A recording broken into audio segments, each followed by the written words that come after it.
રક્ષાબંધનના પવિત્ર તહેવાર ઉપર બહેન ભાઈને રાખડી બાંધે છે ત્યારે અમદાવાદના જમાલપુર મંદિરમાં પણ બહેન સુભદ્રાજીએ ખાસ કરીને ભાઈ બલરામ અને ભાઈ જગન્નાથને રાખડી બાંધીને આજનો દિવસ છે આજના પવિત્ર તહેવારની ઉજવણી કરી છે। મંદિરના મહંત દિલદાસજી મહારાજે ખાસ કરીને બહેન ભાઈની પૂજા અર્ચના કરી અને તેની સાથે આરતી કરીને આ પવિત્ર તહેવારને ઉજવ્યો છે। આજનો પવિત્ર દિવસ જેમાં ખાસ કરીને બહેને ભાઈને ચાંદીની રાખડી બાંધી છે, જ્યારે ભાઈઓએ બહેનને સોનાનો હાર આપ્યો છે। આપ જોઈ રહ્યા છો ભગવાનનું નયનરમ્ય આ દ્રશ્ય અને નયનરમ્ય આ દ્રશ્યની સાથે ખાસ કરીને ભગવાનને જે અલંકારો આપવામાં આવ્યા છે, અલંકારો અર્પિત કરવામાં આવ્યા છે અને આ નયનરમ્ય દ્રશ્ય સાથે ખાસ કરીને અલૌકિક સ્વરૂપના દર્શન કરવા માટે મોટી સંખ્યાની અંદર ભક્તો પણ અહીં જોવા મળી રહ્યા છે। ખાસ કરીને આજના અવસરે જ્યારે ભક્તો છે તેઓ ખાસ કરીને વિશેષ પ્રકારે ભગવાનના દર્શન કરવા માટે આવતા હોય છે। એમાં પણ રક્ષાબંધનનો પવિત્ર તહેવાર છે ત્યારે ભાઈ બહેનના પ્રતીક્ષામાં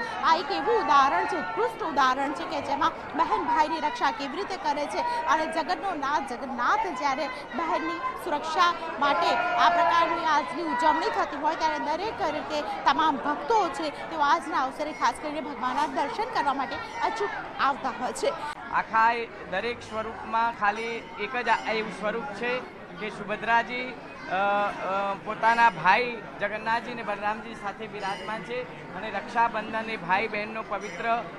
તહેવાર છે। આ સુભદ્રાજી ભગવાન જગન્નાથજીને બલરામજીને રક્ષા બાંધે છે અને જગન્નાથજી મંદિરમાં રક્ષાબંધનનો તહેવાર આવી રીતે અનેક ભક્તોની હાજરીમાં ઉપસ્થિતિમાં ઉજવવામાં